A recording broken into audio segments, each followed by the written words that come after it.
नमस्कार मित्रांनो, तुहिरी माझा मितवा या मालिकेच्या येणाऱ्या काही भागामध्ये मित्रांनो एखादा असा जबरदस्त ट्विस्ट तुमच्यासमोर येणार आहे। त्या ट्विस्टमध्ये आता मित्रांनो असं होणार आहे की आता शेवटी ईश्वरी मात्र अर्णवचे डोळे उघडते, कारण आता ईश्वरीला मात्र असे दाखवून द्यायचं आहे की अर्णव सर, आज जी परिस्थिती तुमच्यावर ओढावली गेली तर ती परिस्थिती आता 20 वर्षापूर्वी तुमच्या बाबावर आणि माझ्या आईवर ओढवलेली आहे आणि ही सिच्युएशन मात्र आता त्यांच्यामध्ये क्रिएट केली गेलेली आहे आणि त्यासाठी मात्र आता हे सर्व कोणी केले याचा शोध तुम्हाला घ्यायचा आहे। आता आई इतकं सर्व काही सांगते की ती एक बाई आहे आणि त्या बाईने हे सर्व केलेले आहे, तरीसुद्धा अर्णव सर तुम्ही माझ्या आईला दोषी मानतात आणि आपल्या नात्याला मात्र तुम्ही लांबणीवर टाकत आहात। तेव्हा आता ईश्वरीने हा सगळा प्रकार करून अर्णवचे डोळे मात्र उघडलेले असतात आणि अर्णवचे डोळे उघडून आता अर्णव ईश्वरी एकमेकांना प्रेमाची कबुली देतात।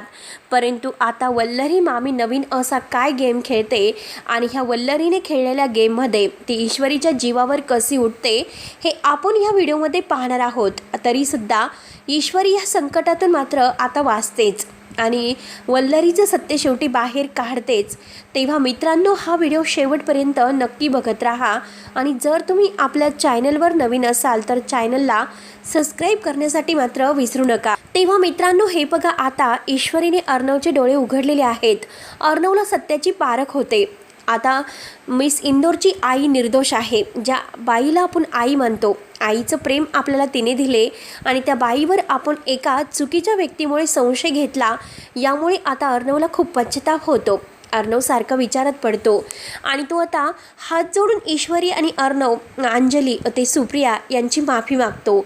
आता अंजलीला मात्र आता या सगळ्याविरुद्ध भडकून द्यायचं हा मामीचा प्लॅन घरी सुरू असतो आणि नक्की आता हे ईश्वरीने असं काय केलेलं आहे म्हणून अर्णव तिचीच बाजू घेतो आणि सत्यापर्यंत पोहोचायला आता यांना वेळ लागणार नाही। एकतर आता ह्या ईश्वरीला अर्णवच्या बाबांचा म्हणजे रमाकांतचा पत्ता मिळालेला आहे आणि तो जिवंत आहे हे सत्य तिला समजलेले आहेत, म्हणून आता काही करून या ईश्वरीलाच अगोदर या घरातून कायमचं हकलून द्यावं लागेल आणि शेवटी तिचा काहीतरी बंदोबस्त मला करावाच लागेल आणि जेणेकरून आता हिचा जर बंदोबस्त मी केला तर हिची बहीणसुद्धा या घरात येण्यापासून मी अडवू शकेल, कारण मला ती मुलगी, ती नम्रता माझ्या आकाची सून म्हणून म्हणजे बायको म्हणून मला नकोच आहे। त्यासाठी मला काहीतरी आणखीन डाव खेळावेच लागतील। मग ही ईश्वरी कायमची गेली तर बरी होईल। जशी सात्विकाला या घरातून मी कायमचं वर पाठवलं तसं या ईश्वरीला आता कायमचं मी वर पाठवणार आहे, असा प्लॅनिंग मात्र आता ह्या वल्लरीने खेळलेला असतो। त्यानंतर आता अर्णव जेव्हा त्याचे डोळे उघडतात तर त्यापुढे मात्र तो ईश्वरीला म्हणतो की मिस इंदोर, मला माफ कर, मला माहिती नव्हतं की हा सगळा डाव असा असेल। त्यावरती ईश्वरी म्हणते की अर्णव सर, तुमचे डोळे उघडण्यासाठी मी हे सर्व घडून आणले, कारण माझा तुमच्यावर पूर्ण विश्वास आहे। जरीही तुमच्याकडून कधी अशी चूक झाली तरीसुद्धा मी माझ्या प्रेमावर विश्वास ठेवेल। अर्णव म्हणतो की खरंच मला माफ कर आणि सुप्रिया आईसुद्धा तेथेच आलेले असतात। तेव्हा तो म्हणतो की आई, हे बघा मला माफ करा। त्यावरती मात्र आता ईश्वरी म्हणते की अर्णव सर, मला तुम्हाला एक आता गुड न्यूज द्यायची आहे आणि ती गुड न्यूज अशी आहे की तुम्ही खरंच खूप लकी आहात, कारण तुमचे वडील आहेत बाबा, ते जिवंत आहेत। हे ऐकल्यानंतर आता अर्णवला खूप मोठा धक्का बसतो, त्याला आनंद होतो। म्हणजे ज्या बापाला आत्तापर्यंत आपण कायम अगदी रागराग त्यांचा करत आलो आणि ते वडील आपले जिवंत आहे अगदी ईश्वरीला माहिती आहे, हे समजल्यानंतर अर्णवला फार असा आनंद होतो। आता ईश्वरी म्हणते की हे बघा सर, त्या दिवशी मंदिरात आपण गेलो होतो आणि तेथे मात्र बाबांना मला शोधायचं आहे आणि मी बाबांना शोधत होते, पण मी तुम्हाला हे सर्व सत्य सांगू शकले नाही, कारण सर तुमच्या बाबावर खूप राग होता आणि तोच राग मला दूर करण्यासाठी मला आता हे सर्व करावे लागले, त्यासाठी मी तुमची माफी मागते। तेव्हा अर्णव म्हणतो की हे बघ मिस इंदोर, तुला माफी मागण्याची गरज नाही आणि मीच तुमचा अगदी माफी मागण्याच्या म्हणजे लायकीचा नाही। आज मात्र मी कुणावर विश्वास ठेवला आणि माझ्या बाबांचं सुद्धा आत्तापर्यंत मी रागराग करत आलो, मला हे सर्व करायचं नव्हतं, परंतु किती काही झाले तरी शेवटी डोळ्यासमोर जे दिसले आहे आणि जे घडत गेलेलं आहे तर तेच मला दिसलेले आहे। म्हणून मात्र काही झालं तरी आता शेवटी मला हे सर्व सत्य शोधूनच काढायचे आहे. हे सगळं काही झाल्यानंतर आता लगेच अर्णव ईश्वरीची माफी मागतो आणि मी सिंदूर चल, लवकरात लवकर चल, मला म्हणजे माझ्या बाबांना भेटायचं आहे. कित्येक दिवसापासून मी माझ्या बाबांचा रागराग करत आलो, पण आज नाही. आज काही झालं तरी शेवटी मला हे सर्व सत्य आहे, तर ते सर्व सत्य मात्र आता सगळ्यांच्या समोर आणायचं आहे. त्यासाठी मात्र मला तुझी मदत हवी आहे. म्हणून मात्र आता अर्णव हा बाबांना आणण्यासाठी स्वतः ईश्वरीची मदत करायला जातो. आणि त्यानंतर आता इकडे वल्लरी मात्र धुमाळला म्हणते की हे बघ, किती काही झालं तरी या ईश्वरीसमोर यायचं नाही. ईश्वरीसमोर जरीही तू आलास तरीसुद्धा मी तुला सोडणार नाही. तेव्हा धुमाळला मात्र असं वाटतं की ही बाई खूप डेंजर आहे आणि यासाठी आपल्याला मात्र आता अर्णव राजशिर्के यांची काहीतरी मदत घ्यावी लागेल.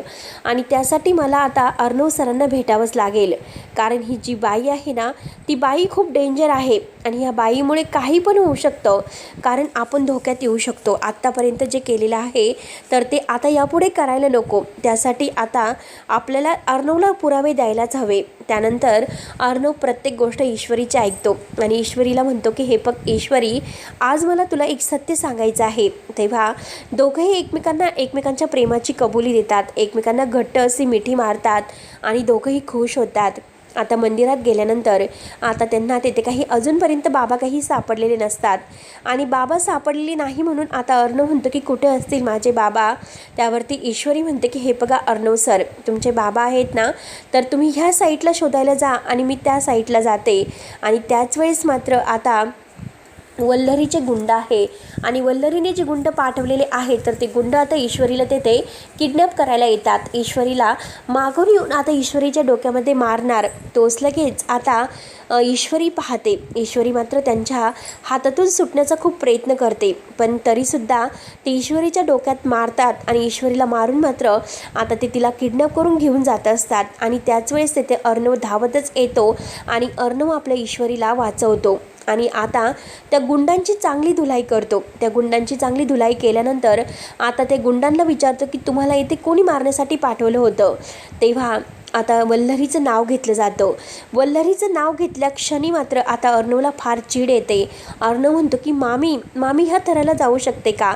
आता जेव्हा ईश्वरीच्या डोक्यात मारलेलं आहे त्याच वेळेस ईश्वरीला मागेसुद्धा वल्लरी आता जेव्हा मारायला आली होती आणि त्याच वेळेस ते क्षण तिला आठवतात, कारण जेव्हा मला गुंडांनी मारलं होतं आणि माझ्या डोक्यात येऊन ज्यांनी मारलेलं आहे तर हीच बाई होती आणि ती म्हणजे वल्लरी मामी. आता मात्र आईलाच सत्य माहिती असेल, कारण मामीच्या विरोधात आता आईनेच फक्त बघितलेलं आहे की आता जे केलेलं आहे ते कारस्थान आणि त्यामध्ये आता मामीच आहे. हे सगळं काही मात्र हे आता ईश्वरीच्या लक्षात येते आणि ईश्वरीच्या लक्षात आल्यानंतर मात्र आता हे सगळं काही आता ईश्वरीला माहिती होतं आणि ईश्वरी लगेच मात्र घरी येते. आता जे ईश्वरीला लागलेलं असतं अर्णव तिला उचलतो. अर्णव तिला उचलून मात्र आता घरी घेऊन येतो आणि घरी घेऊन आल्यानंतर आता जेव्हा डॉक्टर तिला चेक वगैरे करतात तेव्हा ईश्वरीच्या डोक्याला लागलेलं असतं, पण ईश्वरीला आता मामीचं सगळं काही आठवतं की मामीला सोडायचं नाही म्हणून. आता वल्लरीला मात्र हे सर्व काही बघून खूप राग येतो, कारण ईश्वरी जिवंत आहे आणि ईश्वरी जिवंत आहे ही कसं आपल्या गुंडांच्या तावडीतून वाचली शकते. आणि त्याच वेळेस आता म्हणजे अर्णवचे बाबासुद्धा तेथे दारात येतात. अर्णवचे बाबा दारात आलेले आहे बघून वल्लरीचा आणखीनच जळफाट होतो, कारण सुप्रिया स्वतः आता अर्णवच्या बाबांना म्हणजे रमाकांत राजशिर्के यांना घरी घेऊन आलेली आहे आणि आता अंजलीला फारसा आनंद होतो. ईश्वरी मात्र रूममध्ये असते आणि ईश्वरी धावतच आत येते आणि म्हणते की ईश्वरी उठ, अगं ईश्वरी उठ, दाराशी कोण आलेला आहे. आता रमाकांत आलेले आहे बघून मात्र ईश्वरीला फार आनंद होतो, परंतु वल्लरीचा मात्र खूप असा जळफाट होतो. ईश्वरीला शुद्ध येते. ईश्वरीला शुद्ध आल्यानंतर अर्णवला फार आनंद होतो, कारण ईश्वरीसाठी वाले त्याने गणपती बाप्पांना प्रार्थना केलेली असते आणि आता ईश्वरीसाठी तो प्रार्थना करून ईश्वरीला आपल्या प्रेमाची कबुली देतो. आणि तेव्हा मात्र आता डॉक्टर आता ईश्वरीला चेक वगैरे केल्यानंतर आता सगळ्यांना एक गुड न्यूज सांगतात, कारण ईश्वरी आई होणार आहे. कारण अर्णवने ईश्वरीचा स्वीकार केलेला आहे आणि दोघांचा हनीमून मात्र सक्सेस झालेला आहे.